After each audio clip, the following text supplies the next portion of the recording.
Görejiklerim soňullar TikTok'da trend bolan.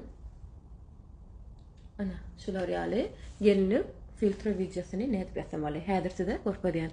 Ilk bolan oň üçin FacePlay programasyny skaçat edýäňiz. FacePlay'e girýäňiz. Onun şeyler reklamy görkezýär. Şular ýaly kullumy daýmadyk kadar X'e basýaňyz. Ana, waiting dress tiplerden var. Size näme tiplerden bilemok. Umuma şoňa girýäňiz. Şu ýerden özüňizi boy bir effekt taýlaýaňyz. Diýil, ana şunu alyp. Şu ýere plusa basýasdy. Galeriýadan pura saýlaýas.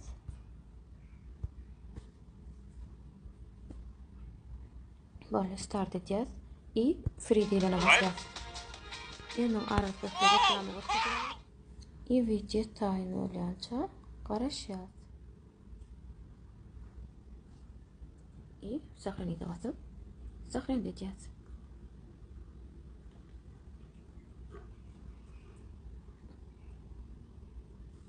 Bu efekt bana gelişmedi. Ve ondan kapkada gireriz. Birinci şu taýynlan videoňyzy, ikinci başlapşa koyun suratyňyzy koýaňyz. Ana koýaňyz i wsё. Näçe videoň taýyn edip berýär. Ve eksport edäýmeli.